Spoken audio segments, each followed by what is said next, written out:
Olá, seja muito bem-vindo ao nosso podcast Palavra de Deus, palavra que a gente entende. Meu nome é Marcos Veríssimo e a nossa série de podcast tem por objetivo trazer reflexões sobre os diversos modos de comunicação explorados por Deus, exatamente para se fazer entendido entre nós através da sua palavra. Ora, seja por meio de parábolas, sonhos, poesias, narrativas, histórias, provérbios, ditados populares e outros tantos meios, Deus sempre falou de modo claro e o seu objetivo sempre foi que nós o compreendêssemos bem. Será um prazer ter a sua companhia. Eu espero que este conteúdo seja bom para você e ao mesmo tempo te edifique, é claro.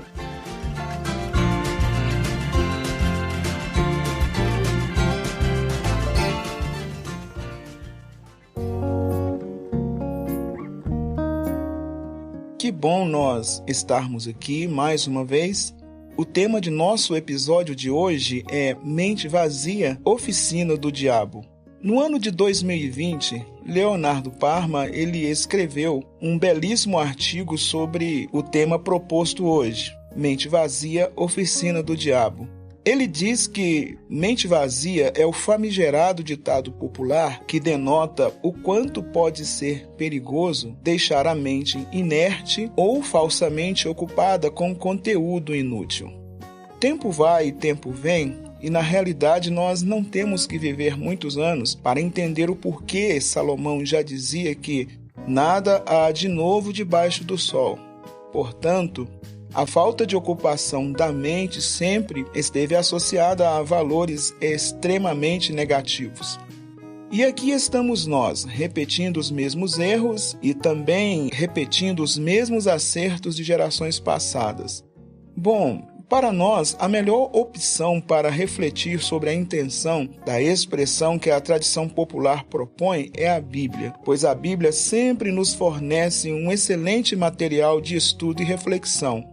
Se o provérbio não estiver no ambiente da malícia ou da imoralidade e for de boa intenção, naturalmente a Bíblia dará respaldo.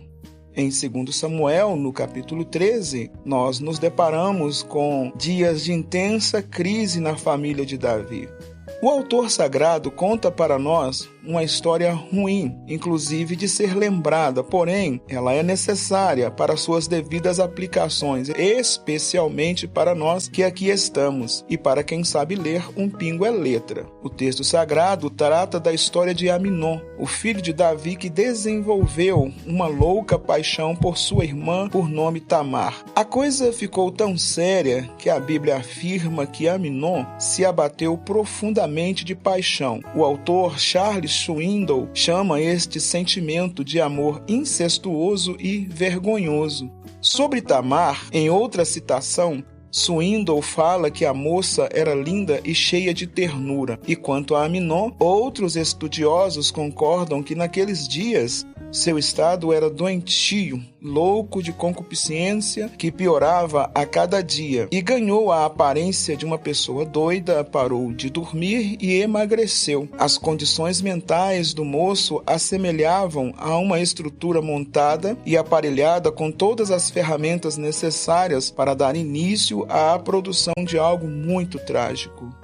O momento que ele vivia trazia à tona exatamente a ideia que a tradição popular deseja transmitir: mente vazia, oficina do diabo. E para articular toda a situação, aparece uma terceira figura na cena. O autor sagrado, ele procura abrir uma espécie de foco de luz sobre o caráter desta pessoa. O nome dele é Jonadab. O texto bíblico diz que ele era um homem sagaz. Em outras versões bíblicas, ele é tratado como alguém de muita esperteza e astúcia. Como já diziam algum tempo atrás, que quando o diabo não vem, ele manda secretário. Jonadab é sobrinho do rei e, para esse tipo de articulação maldosa, Jonadab presta bem ao serviço de tal secretário. Ele é o tipo de pessoa que usa a sua inteligência para o mal. E, infelizmente, a maldade se ajusta também a mentes inteligentes, especialmente quando se vêem sem propósitos nenhum.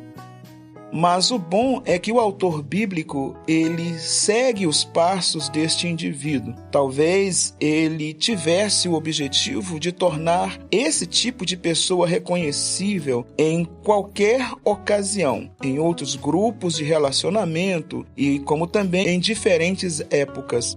Segundo estudos psicológicos, o corpo fala. O tal secretário e influenciador do mal é quem percebeu o abatimento do primo apaixonado. E aqui já cabe o famoso texto bíblico que diz que um abismo chama outro abismo. Temos também uma ideia de outro autor secular que diz que quando se olha muito tempo para um abismo, o abismo olha para você. Mas é apenas um processo simbólico. O fato de Amnon é que ele olhou tanto para o abismo que o abismo olhou para ele e o mesmo o atraiu para o seu lado mais sombrio. Voltando a falar sobre Jonadab, o primo do mal, podia-se perceber que as coisas na mente dele funcionavam de modo muito frio. Ele revela-se como um profissional na arte da manipulação de mentes sem propósitos. Para resolver o problema do primo sentimental que já havia entregado-se de corpo e mente a essa paixão incestuosa, Jonadab sabia que precisaria colocar outras pessoas na cena, porque não seria o tipo de plano que funcionaria sem envolver outros personagens. E, enfim, para colocar a inocente Tamar no quarto do irmão apaixonado, ele precisaria de uma peça-chave, o próprio pai. As coisas vão se construindo em escalas e agora temos a quarta pessoa, o próprio rei Davi. O grande problema de situações como essas é que elas vêm com um potencial de destruição muito grande. Mas a questão é que no início, estes pequenos ruídos que elas causam não provocam nenhum tipo de incômodo. Amnon já estava visivelmente mal de paixão, abatido, magro, talvez de olhar tristonho e cabisbaixo. É bem isso, né? Já ouviram falar na expressão que os olhos são o espelho da alma? Bom, a gente caminha para esta direção. Jonadab sugere ao primo para se fingir realmente de doente. Olha só. Deitar-se numa cama e, consequentemente, ele viria receber a visita do pai. Para quem já estava com cara de doente apaixonado, ficaria fácil representar o resto. O pai só não poderia perceber as más intenções e realmente o moço conseguiu representar bem o papel. O plano era pedir ao pai para enviar Tamar para lhe fazer um bolo, pois estaria desejoso de comer o bolo feito pela irmã. E olha só, a ideia realmente foi perfeita. O pai veio visitar o doente carente, ele fez o pedido e foi apenas uma questão de tempo para a moça bater na porta de Amnon, ir para a cozinha, fazer o bolo e inocentemente se tornar vítima de uma maldade tão bem planejada. E Amnon abusou de sua irmã, mesmo com todas as tentativas de lutar contra o irmão, mas ele, bem mais forte e preparado, Amnon conseguiu consumar o ato. Depois do estupro, quando o coração desacelerou e o moço percebeu o mal que havia cometido, Luiz Alonso, comentarista bíblico, ressalta que Amnon teve um acerto psicológico, mas, por sinal, sem arrependimentos. O texto bíblico diz que após o ato sentiu nojo de Tamar. É impressionante o modo como o coração pode se enganar. É por isso que o profeta Jeremias andou dizendo em seu tempo que enganoso é o coração mais do que todas as coisas, desesperadamente corrupto. Quem o conhecerá? E a pergunta ou a questão que o profeta levanta se ajusta ao provérbio popular que afirma que o coração é faceiro, engana o seu dono e engana a si mesmo. Mas se Amnon cometeu tamanha maldade, não foi por falta do parecer das tradições, dos bons costumes e nem dos tantos provérbios populares cheios de boas intenções que inclusive circulavam entre o povo. E o seu irmão mais novo, Salomão, fez questão de anotar aos milhares para deixar à disposição das gerações futuras. Neste tempo, olha só, neste tempo de isolamento social, vamos tentar identificar a essência de nossos sentimentos, trabalhar com as nossas intenções e ficar esperto com nossas redes sociais. Selecionar bons influenciadores, moçada, e deixar à distância esses do estilo de Jonadab, o secretário e conselheiro de Aminon. As coisas já estão tensas demais e o perigo anda batendo a porta, então, cabeça no lugar.